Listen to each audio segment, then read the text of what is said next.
Question. Describe and comment on Coleridge's views on fancy and imagination, or how does Coleridge distinguish between fancy and imagination in his Biographia Literaria?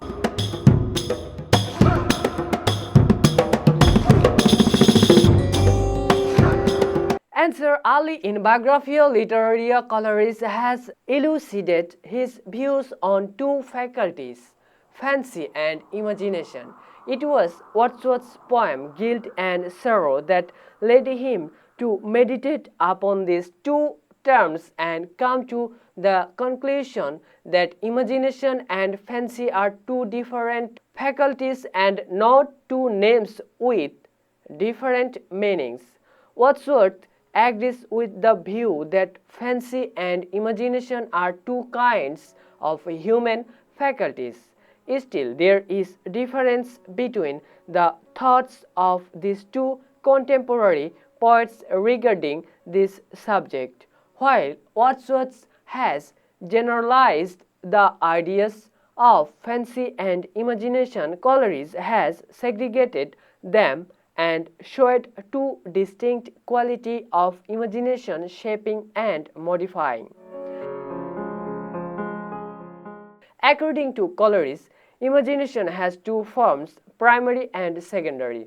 The primary imagination is a lower kind of imagination which is possessed by all. It is merely the power of receiving impression from the external world through the sense. It is an inactive and unconscious act of the mind.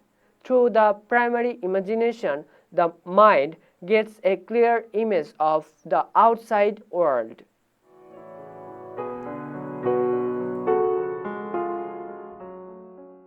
The secondary imagination, on the other hand, is a higher kind of imagination which is not possessed by all but by the poets of genius. It is active and conscious in its working. It requires will and conscious effort. It works upon the sensation and impression supplied to it by the primary imagination. The secondary imagination selects and orders the materials of the primary imagination and reshape them into objects of beauty. Thus, secondary imagination refers to the shaping and modifying power. It dissolves and diffuses materials in order to create something new. However, secondary imagination is the fundamental requirement of any poetic creation.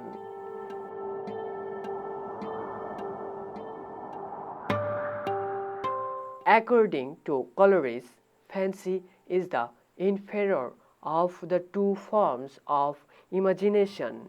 It is not a creative power. It only combines different things into pleasing shapes and does not fuse them into one like secondary imagination. It is a memory controlled by the order of time and place. It receives all its materials from ready-made from the law of association.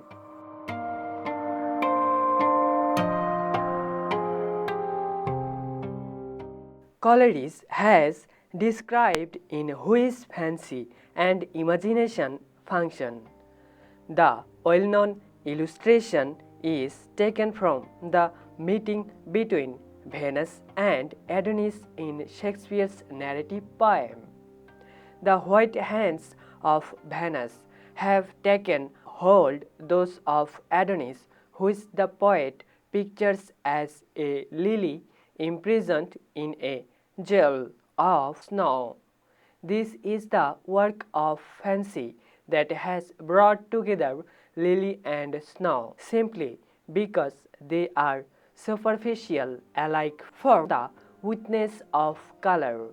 Then comes the picture Adonis, who is bright and young. He was dating into the darkness from the side of anxious Venus. Look how a bright star shouted from the sky, so glides he in the night from Venus' eyes.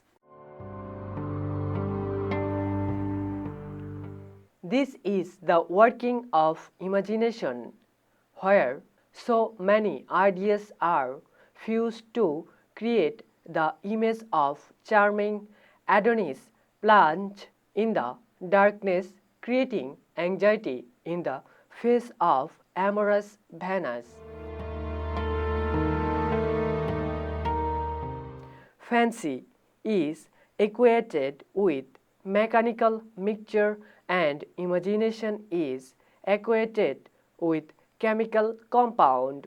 In a mechanical mixture, a number of ingredients are brought together. They are mixed up, but they do not lose their individual identities. In a chemical compound, on the other hand, different ingredients combine to form something new. They lose their individual identities and fuse together to create something new and entirely different.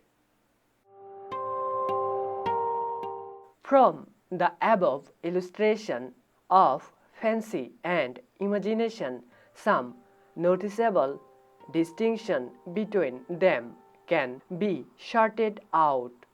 Fancy is light and fanciful, while imagination is grave and solemn. Fancy plays with the static things and does not modify them, while imagination dissolves and reshapes them into new wholes. Fancy is regulated by the principle of choice irrespective of time and place, but imagination is regulated by interpretation, not mere aggregation of images.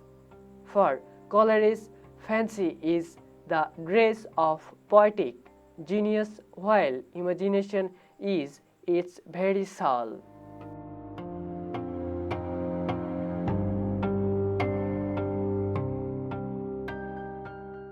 Coleridge owed to Wordsworth for his interest in the study of these two faculties, but afterwards he surpassed the latter for his elaborate and in-depth interpretation of the same. Wordsworth was interested in the theory of poetry, but Coleridge was interested in the theory of imagination. He is the first critic to study the nature of imagination and examine its role in the creative activity. While Wordsworth used fancy and imagination almost as synonymous, Coleridge distinguishes them and defends their respective roles. Even Wordsworth has not differentiated imagination like Coleridge into two kinds. Thus, in many respects, Coleridge's interpretation is superior to that of Wordsworth's.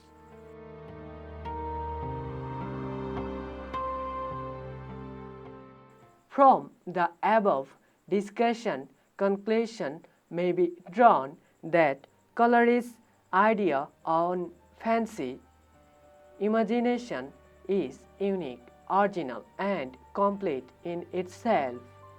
The discussion that started in the 17th century regarding fancy and imagination probably gets a complete from here in Biographia Literaria. His judgment that imagination is superior and sophisticated to fancy is fair and logical. Prior to Coleridge, no poet dissected and analyzed these two terms so minutely.